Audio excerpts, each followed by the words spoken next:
Now, let's do a quick revision of kinematics or motion in one dimension. See, kinematics is when we talk about the motion itself.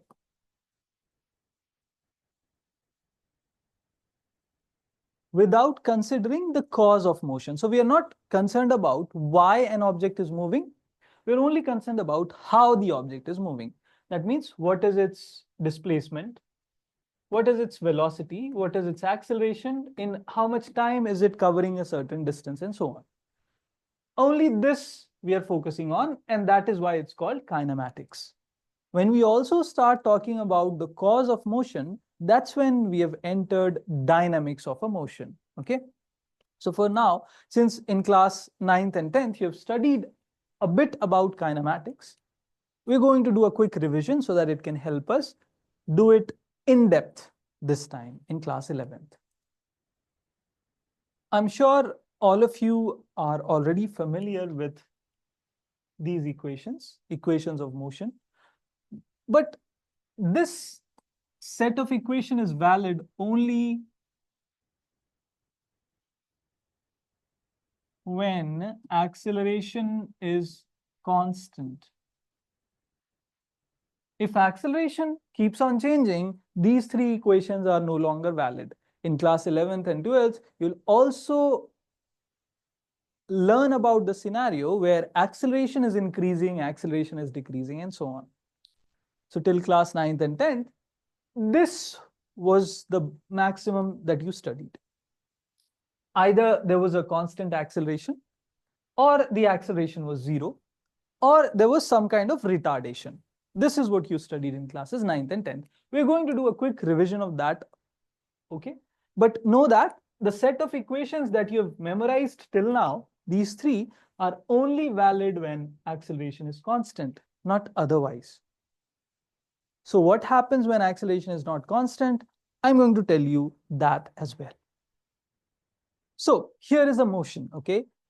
This is one-dimensional motion. So let's take a small vehicle that is moving in this direction, okay?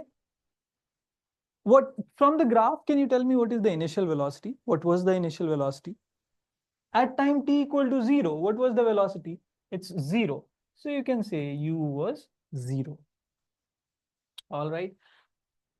Let's look at the motion, okay? What is happening? The velocity is increasing consistently, linearly. Means what? There must have been an acceleration. Positive or negative acceleration?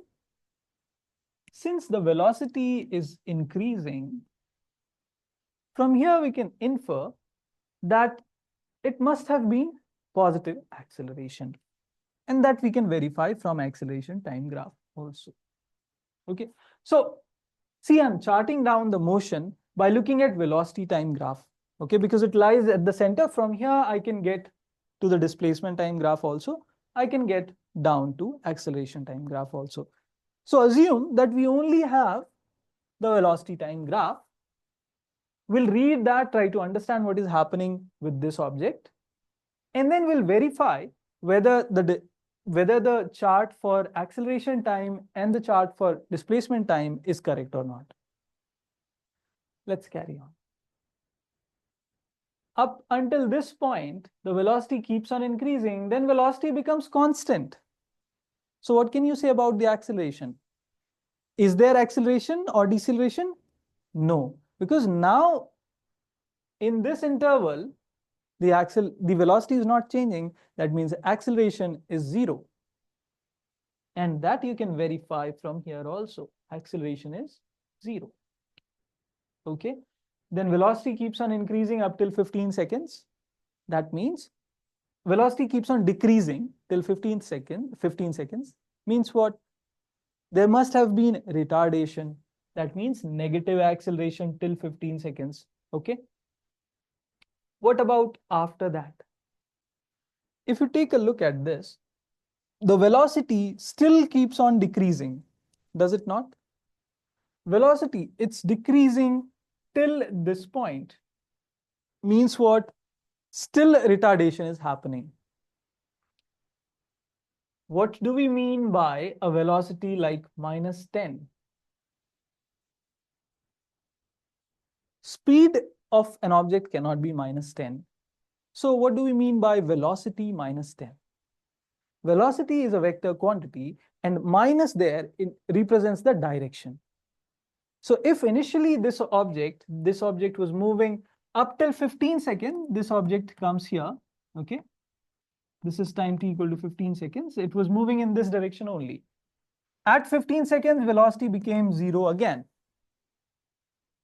After 15 seconds, let's say at 20 seconds, what is happening?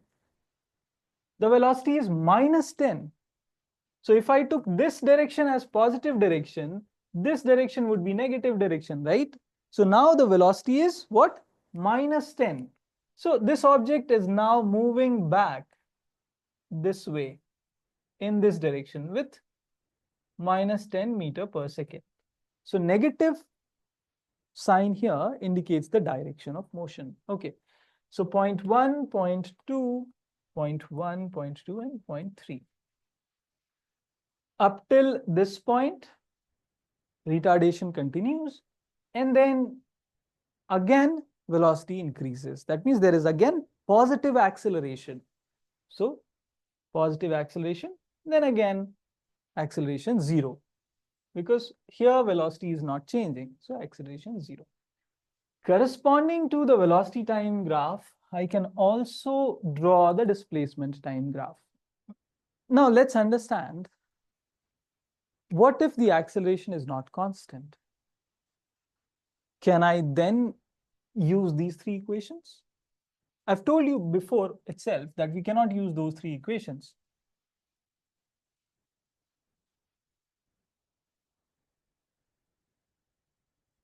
I've told you earlier itself that we cannot use these equations when acceleration is not constant. So when acceleration is not constant or acceleration is variable, then what? Then we use something, then we go down to basics. How was velocity defined? Velocity was defined as the rate of change of displacement. Rate of change of displacement, delta S by delta T. Delta S or delta of anything basically means final value minus initial value. This is delta S. Similarly, delta T would mean final value of time minus final value minus initial value of time. Okay. Always final minus initial, not initial minus final. So V was defined like this. So this will still hold true. Acceleration was defined as the rate of change of velocity. So this will still hold true. We can still use these. Okay. Now, if we further refine these definitions, let's say for a very small time interval, when the time interval becomes very, very small, when delta t tends to 0. So I'm talking about a very small time interval, something like this time interval. And I'm asking, what is the distance then? What is the velocity then? And so on. So as delta t becomes 0, delta t would be represented by dt. So I'm further refining this.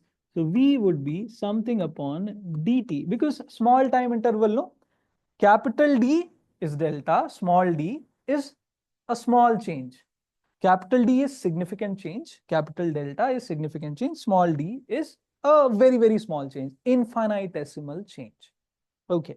So if there is an infinitesimal change in time in the independent variable, there would be a small change in the dependent variable also. Okay. So here dependent variable is this. You can see this is your dependent variable, and this much is the change in dependent variable.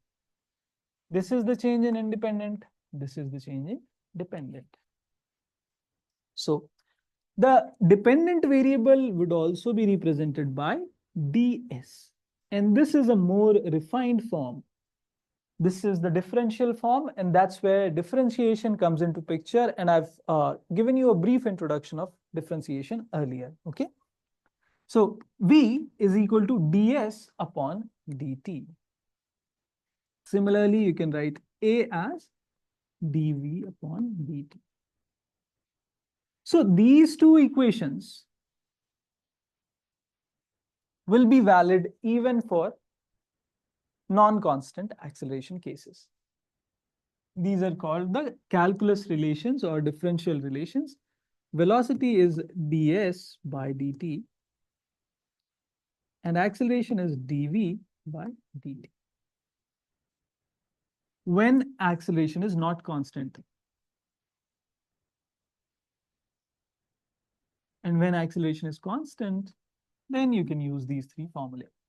Actually, you can derive these three formulae using this for this. So this is valid for every case. One of its special case is this. Okay. Now, we can extract more information from this. Let's see how.